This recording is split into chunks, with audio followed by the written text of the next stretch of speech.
ಮುನಿಸು ಯಾಕೆ ಅಷ್ಟೊಂದು ಮಿಸ್ಅಂಡರ್ಸ್ಟ್ಯಾಂಡಿಂಗ್ಸ್, ಯಾಕೆ ಅಷ್ಟೊಂದು ಅವ್ರು ಕಮೆಂಟ್ ಮಾಡ್ತಾರೆ ನಿಮಗೆ, ಅದನ್ನ ಅವರಿಗೆ ಕೇಳಬೇಕು. ಬಟ್ ಆದ್ರೂ ಕೂಡ ಎಲ್ಲೋ ಒಂದ್ ಕಡೆ ಯಾಕೆ ಇವರಿಬ್ರು ಇಷ್ಟೊಂದು ಜಗಳ ಮಾಡ್ಕೋತಾರೆ ಅಂತ ಅನ್ಸುತ್ತೆ ನೋಡಿದಂತಹ ವೀಕ್ಷಕರಿಗೆ. ಓಕೆ, ಸಿ ಟು ಬಿ ವೆರಿ ಆನೆಸ್ಟ್, ನನಗೆ ಬಿಗ್ ಬಾಸ್ ಮನೆ ಒಳಗಡೆ ಯಾರ ಮೇಲೂ ದ್ವೇಷ ಇಲ್ಲ, ಅಥವಾ ಹಠ ಸಾಧಿಸ್ಬೇಕು, ದ್ವೇಷ ಸಾಧಿಸ್ಬೇಕು ಇವ್ರ ಮೇಲೆ, ಆ ಥರದ್ದು ಏನೂ ಇಲ್ಲ.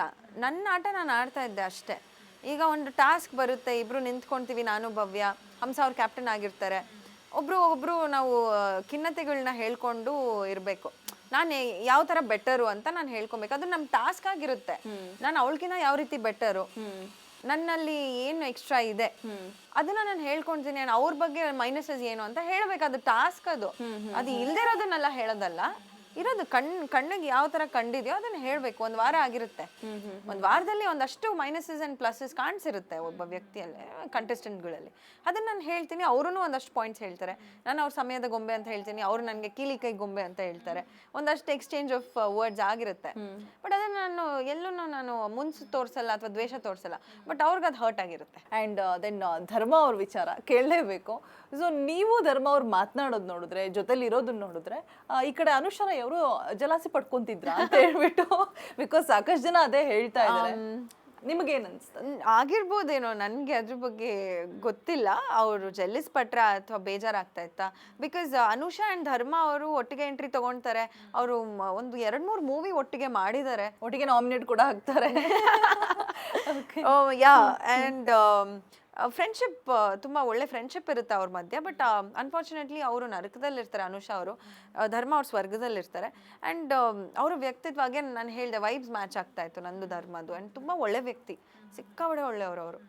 ಆ್ಯಂಡ್ ನನ್ಗೆ ಆ ಪರ್ಸ್ನಾಲಿಟಿ ತುಂಬ ಇಷ್ಟ ಆಗ್ತಾ ಇತ್ತು. ಆ್ಯಂಡ್ ಅವ್ರ ಹತ್ರ ಒಂದಷ್ಟು ಕಾಲು ಎಳ್ಕೊಂಡು ಎಂಟರ್ಟೈನಿಂಗ್ ಆಗಿ ಮಾತಾಡೋದು, ಕಿಚನ್ ಹತ್ರ ಕೂತ್ಕೊಂಡಾಗ ಒಂದಷ್ಟು ಎಕ್ಸ್ಚೇಂಜ್ ಆಫ್ ಥಾಟ್ಸ್, ಸುಮ್ಮನೆ ಮಾತಾಡೋದು ಕಾಲು ಎಳ್ಕೊಂಡು, nothing was serious or anything like that, ಎಲ್ಲ ಎಂಟರ್ಟೈನ್ಮೆಂಟ್ ಆಗಿ ಅಷ್ಟೇ. ಅದನ್ನ ಬಿಟ್ರೆ ಐ ಥಿಂಕ್ ಅನುಷಾ ಅವ್ರು ಯಾವಾಗ ವಾಶ್ರೂಮ್ಗೆ ಅದು ಇದಕ್ಕೆ ಯೂಸ್ ಮಾಡಕ್ಕೆ ಹೋಗ್ತಾ ಇದ್ರು, ಒಂದಷ್ಟು ನೋಡ್ಕೊಂಡು ಇದು ಮಾಡ್ತಾ ಇದ್ರು.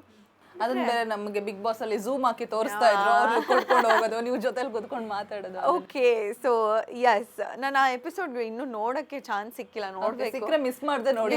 Yes definitely. ಬಟ್ ನನ್ನ ಮೇಲೂ ಕಮೆಂಟ್ ಬಂದಿದೆ, ವೈಸ್ ವರ್ಷ ನನಗೂ ಜೆಲೆಸ್ ಆಗುತ್ತೆ ಅವರಿಬ್ರು ಜೊತೆಗಿದ್ರೆ, ಅದು ಇದು ಅಂತ ಬೇರೆ ಕಂಟೆಸ್ಟೆಂಟ್ಗಳು ಹೇಳಿರ್ತಾರೆ. ಅಯ್ಯೋ, ಅದೊಂಥರ ಹೆಂಗಾಗುತ್ತೆ ಅಂದ್ರೆ ಟ್ರಯಾಂಗಲ್ ಲವ್ ಸ್ಟೋರಿ ತರ ಆಗುತ್ತೆ, ಪೋಟ್ರೆ ಹಂಗೆ ಆಗುತ್ತೆ. ಬಟ್ ಏನು ಇರಲ್ಲ ಆಕ್ಚುಲಿ, ಅವರಿಬ್ರು ಮಧ್ಯೆ ಮುಂಚೆನೂ ಫ್ರೆಂಡ್ಶಿಪ್ ಇರುತ್ತೆ, ನಂದು ಧರ್ಮ ಮಧ್ಯೆ ಏನೂ ಇರಲ್ಲ. It was just pure friendship and entertaining ಆಗಿತ್ತು ಅಷ್ಟೇ. ಇನ್ನು ಎಲಿಮಿನೇಟ್ ಆಗಿದಂತಹ ಅಂದರೆ ಸ್ಟಾರ್ಟಿಂಗ್ ಅಲ್ಲಿ ಹಂಸ ಆಗಿರ್ಬೋದು, ಜಗದೀಶ್ ಅವರಂತೂ ಸಿಕ್ಕಾಪಟ್ಟೆ, ನಿಮಗೆ ಗೊತ್ತಿರ್ಬೋದು, ಮನೇನ ಹೇಗೆ ಒಂಥರ ರಣರಂಗ ಮಾಡಿ ಹೋದ್ರು. ಬಟ್ ನಿಮ್ ಜೊತೆ ಒಳ್ಳೆ ತುಂಬಾ ಚೆನ್ನಾಗಿದ್ರು ಜಗದೀಶ್ ಅವರು. ಸೊ ಅವ್ರ ಬಗ್ಗೆ ಹೇಳೋದಾದ್ರೆ, ಫಸ್ಟ್ಲಿ ನಾನು ಸ್ವರ್ಗಕ್ಕೆ ಬರಬೇಕು ಅಂತ ಸೆಲೆಕ್ಟ್ ಮಾಡೋದೇ ಜಗದೀಶ್ ಸರ್ ಅಂಡ್ ಗೌತಮಿ ಅವರು. ಅಂಡ್ ಬಂದಾಗ ಅವ್ರು ಹೇಳ್ತಾರೆ ಒಂದು ಮಾತು, ನನ್ನ ಮಗಳ ಹೆಸರು ಐಶ್ವರ್ಯ ಅಂತ, ಸೊ ನೀನು ನನ್ನ ಮಗಳ ಥರ ಅಂತ ಹೇಳ್ತಾರೆ. ಆ್ಯಂಡ್ ಎಸ್, ಅಲ್ಲಿಂದ ಒಂದು ಬಾಂಡಿಂಗ್ ಸ್ಟಾರ್ಟ್ ಆಗುತ್ತೆ. ಬಟ್ ಅವ್ರ ಹತ್ರನೂ ನಾನು ಜಗಳ ಆಡಿರ್ತೀನಿ ಆ್ಯಕ್ಚುಲಿ. ಕೆಲವೊಂದ್ಸಲ ಅವ್ರು ಹೇಳ್ತಾರೆ ಮೇಕಪ್ ಹಾಕೊಂಡು ಇಲ್ಲಿ ಡ್ರಾಮಾ ಆಡಕ್ಕೆ ಬಂದಿಲ್ಲ, ಆ ಥರದ್ದೇನೋ ಒಂದು ಕಾಮೆಂಟ್ ಪಾಸ್ ಮಾಡ್ತಾರೆ ಒಂದ್ಸಲ. ಆ್ಯಂಡ್ ಅದಕ್ಕೆ ನಾನು ಒಂದು ಇದನ್ನು ಹೇಳಿರ್ತೀನಿ ಅವ್ರಿಗೆ, ನಿಮಗೆ ನ್ಯಾಯದೇವತೆ ಹೇಗೋ ನನಗೆ ಕಲಾದೇವತೆನೂ ಹಾಗೇನೆ ಅಂತ ಒಂದು ಮಾತು ಹೇಳಿರ್ತೀನಿ ಅವ್ರಿಗೆ. ಅಪಾರ್ಟ್ ಫ್ರಮ್ ದಟ್, ಅದೇ ನಾನು ಹೇಳಿದ್ದು, ಅಲ್ಲಿರೋರ ಜೊತೆಗೇನೆ ಬಾಂಡಿಂಗು, ಅಲ್ಲಿರೋರ ಜೊತೆಗೇನೆ ಕಿತ್ತಾಟ. ಬಟ್ ಜಗದೀಶ್ ಸರ್ ತುಂಬ ವೈಬ್ರೆಂಟ್ ಪರ್ಸ್ನಾಲಿಟಿ, ನಂಗೆ ತುಂಬ ಇಷ್ಟವಾದ ಒಂದು ಕಂಟೆಸ್ಟೆಂಟ್ ಅಂತಾನೆ ಹೇಳ್ಬೋದು. ಅವ್ರ ಬೆಳಗ್ಗೆ ಒಂದು ಥರ ಇದ್ರೆ ರಾತ್ರಿ ಇನ್ನೊಂದು ಥರ ಇರ್ತಾ ಇದ್ರು, ಅದೊಂದು ಪ್ರಾಬ್ಲಮ್ಮು. ಸಂಜೆ ಆದ್ಮೇಲೆ ಸಿಕ್ಬಾರ್ದು ಅಂತ ಹೇಳ್ತಾರಲ್ಲ, ಆ ರೀತಿ ಒಂದು ಕಂಟೆಸ್ಟೆಂಟ್ ಅವರು. ಬಟ್ ಅವ್ರು ಇದ್ದಿದ್ರೆ ಮಜಾ ಇರ್ತಾ ಇತ್ತು. ಅವ್ರು ಹೇಳ್ತಾರೆ, ನಾನು ಏನೇ ಮಾಡಿದ್ರು ಎಲ್ಲದೂ ಕೂಡ TRPಗೋಸ್ಕರನೇ ಅಂತ ಹೇಳ್ಬಿಟ್ಟು ಒಂದು ಸ್ಟೇಟ್ಮೆಂಟ್ ಕೊಡ್ತಾರೆ. ನನ್ನ ಪ್ರಕಾರ ಐ ಥಿಂಕ್ ಫೈನಲ್ಸ್ಗೆ ಹನುಮಂತು, ಧನರಾಜ್, ಮಂಜಣ್ಣ, ಗೌತಮಿ ಟಾಪ್ 4 ಅನ್ನೋಂಗಿದ್ರೆ ಇವರೆಲ್ಲ ಬರ್ಬೋದು. ಏನು ರೀಸನ್ ಏನು ಐಶ್ವರ್ಯ? ಅಂಡ್ ರಜತ್ ಅವರು ಬರ್ಬೋದು, ಒಂದು ಸ್ವಲ್ಪ ಈಗೋ ಸೈಡ್ಗೆ ಇಟ್ಟರೆ ರಜತ್ ಅವರು ಕೂಡ ಬರ್ಬೋದೇನೋ. ರೀಸನ್ ಇಷ್ಟೇ, ತುಂಬ ಪ್ರಾಮಾಣಿಕವಾಗಿ ಆಡ್ತಾ ಇದ್ದಾರೆ. ಇಲ್ಲಿ ಮುಗ್ಧತೆನೂ ಇದೆ ಹನುಮಂತು ಅಲ್ಲಿ, ಆ್ಯಂಡ್ ಈ ಕಡೆ ಚಾಣಾಕ್ಷತನೂ ಇದೆ. ಒಬ್ರಲ್ಲಿ ಎರಡೂ ಇದೆ. ಧನರಾಜ್ ಅವರು ಈ ಕಡೆ ನೋಡಕ್ ಹೋದ್ರೆ ತುಂಬಾ ಪಿಕಪ್ ಆಗಿದ್ದಾರೆ. ಫಸ್ಟ್ ಫ್ಯೂ ವೀಕ್ಸ್ ಅವ್ರನ್ನ ಕನ್ಸಿಡರೇ ಮಾಡಿರಲ್ಲ ಯಾರು, ತುಂಬಾ ವೀಕ್ ಕಂಟೆಸ್ಟೆಂಟ್ ಅಂತ ಎಲ್ಲರೂ ಅನ್ಕೊಂಡ್ಬಿಟ್ಟಿರ್ತಾರೆ. ಬಟ್ ಹೋಗ್ತಾ ಹೋಗ್ತಾ ಅವರ ವ್ಯಕ್ತಿತ್ವ ಅವ್ರಿಗೋಸ್ಕರ ನಿಲ್ತು ಮಾತಾಡ್ತು. ಅಂಡ್ ಹನುಮಂತು ಅವ್ರಿಗೆ ಆಚೆಯಿಂದ ಬಂದಿರೋಂತ ಒಂದು ಗಿಫ್ಟ್ ಅಂತಾನೆ ಹೇಳ್ಬೋದು. ಹೌದು ಹೌದು, ಅವ್ರಿಗೆ ಎಷ್ಟು ಬ್ರಿಲಿಯಂಟ್ ಅಂತ ಹೇಳಿದ್ರೆ ಅವ್ರಿಗೆ ಮುಖಾಭಿನಯ ಮಾಡಿ ತೋರ್ಸೋದಕ್ಕೆ ಒಂದು ಗೇಮ್ ಕೊಟ್ಟಿರ್ತಾರೆ. ಸೊ ಆ ಸೀನ್ ಯಾರಿಗೂ ತೋರ್ಸಕ್ ಆಗೋದಿಲ್ಲ, ಫಸ್ಟ್ ನೈಟ್ ಸೀನ್ ಅಂತ. ಇವರು ಹಾಡು ಮೈ ಗಾಡ್, ನಮ್ಗೆ ಸಿಕ್ಕಾಪಟ್ಟೆ ಇಷ್ಟ ಆಯ್ತು ಅದೊಂದು ಸೀನ್, ತುಂಬಾ ಚೆನ್ನಾಗಿ. ಫಿನಾಲೆಗೆ ಯಾರು ಬರ್ಬೋದು ಅಂತ ಗೆಸ್ ಮಾಡಿದ್ರಿ. ಸೊ ಟಾಪ್ 2 ಅಲ್ಲಿ ಯಾರು ಇರ್ತಾರೆ, ವಿನ್ನರ್ ಯಾರಾಗ್ತಾರೆ ನಿಮ್ಮ ಪ್ರಕಾರ? ಹನುಮಂತು ಅನ್ಸುತ್ತೆ. Hanumanthu and Dhanraj. Okay fine. Overall Bigg Boss journey ಬಗ್ಗೆ ಹೇಳಿದ್ರಿ, ನಿಮ್ಮ ಆಪ್ತರ ಬಗ್ಗೆ ಹೇಳಿದ್ರಿ, ಬಿಗ್ ಬಾಸ್ ನಿಮಗೆ ಕೊಟ್ಟಂತಹ ಬಿಗ್ ಗಿಫ್ಟ್ ಬಗ್ಗೆ ಹೇಳಿದ್ರಿ, ಸಾಕಷ್ಟು ವಿಚಾರಗಳನ್ನು ಹಂಚ್ಕೊಂಡ್ರಿ ನಮ್ಮ ರಿಪಬ್ಲಿಕ್ ಕನ್ನಡ ಜೊತೆಗೆ. ಫೈನಲಿ ಒಂದಷ್ಟು ಅಭಿಮಾನಿಗಳು ಬೇಸರಗೊಂಡಿರ್ತಾರೆ, ಒಂದು ಕ್ಯೂಟ್ ಡಾಲ್ನ ನೋಡಲ್ವಲ್ಲ ನಾವು ನಾಳೆ ಆದರೆ ಅಂತ ಹೇಳ್ಬಿಟ್ಟು. ಸೊ ಅಂತ ಅಭಿಮಾನಿಗಳಿಗೆ ಏನು ಹೇಳಕ್ಕೆ ಇಷ್ಟಪಡ್ತೀರಾ? ಹಾಗೆ ನೀವು ಬಿಗ್ ಬಾಸ್ ಮನೇನ ಎಷ್ಟು ಮಿಸ್ ಮಾಡ್ಕೊಡ್ತೀರಾ, ಏನೆಲ್ಲ ಮಿಸ್ ಮಾಡ್ಕೊತೀರಾ? ಸೊ ಇಷ್ಟು ವಾರಗಳ ಕಾಲ ನನ್ನನ್ನು ಕಾಪಾಡ್ಕೊಂಡು ಬಂದಿದ್ದಾರೆ ನಮ್ಮ ಕನ್ನಡ ಜನತೆ. ಸೊ ಅವ್ರಿಗೆ ಒಂದು ದೊಡ್ಡ ಧನ್ಯವಾದ, ದೊಡ್ಡ ಥ್ಯಾಂಕ್ಸ್ ಹೇಳೋಕ್ಕೆ ಪಡ್ತೀನಿ. ಅವರ ಪ್ರೀತಿಗೆ, ಅವರ ಕಾಳಜಿಗೆ, ಮನೆ ಮಗಳಾಗಿ ಸ್ವೀಕರಿಸಿದ್ದಕ್ಕೆ ಸದಾ ನಾನು ಧನ್ಯೋಸ್ಮಿ ಹೇಳೋಕ್ಕೆ ಇಷ್ಟಪಡ್ತೀನಿ. Really grateful. ಎಲ್ಲ ವೋಟ್ಸ್ಗೆ ನಾನು ಅದಕ್ಕೆ ಕರೆಕ್ಟಾಗಿ ಜಸ್ಟಿಸ್ ಕೊಡಬೇಕು ಅಂದರೆ ನಾನು ಇನ್ನೂ ಕಲಾವಿದೆಯಾಗಿ ನಿಮ್ಮ ಮುಂದೆ ಮನರಂಜನೆ ಕೊಡೋಕ್ಕಂತೂ ನಾನು ಗ್ಯಾರಂಟಿ ಸಿದ್ಧಲಾಗಿರ್ತೀನಿ ಅಂತ ಹೇಳ್ಬೋದು. ನಾನು ಪ್ರತಿ ಒಂದು ನೂಕ್ ಆ್ಯಂಡ್ ಕಾರ್ನರು ಗೊತ್ತಿದೆ ನಂಗೆ ಬಿಗ್ ಬಾಸ್ ಮನೆಯಲ್ಲಿ, ಅದನ್ನು ಜೀವಿಸಿದ್ದೀನಿ ಪೂರ್ತಿಯಾಗಿ. ನಾನು ಬಿಗ್ ಬಾಸ್ ಮನೆ ಒಳಗಡೆ ಒಬ್ಬ ಕಂಟೆಸ್ಟೆಂಟ್ ಆಗಿ ಅನ್ನೋದಕ್ಕಿಂತ ಒಬ್ಬ ಸದಸ್ಯೆ ಆಗಿ ಜೀವಿಸಿದ್ದೀನಿ. ಆ್ಯಂಡ್ ಪ್ರತಿ ವಾರ ಅವ್ರು ಕೊಡೋ ಟಾಸ್ಕ್ ಇರ್ಬೋದು, ಅದಕ್ಕೋಸ್ಕರ ಕಾಯ್ತಾ ಇದ್ವಿ.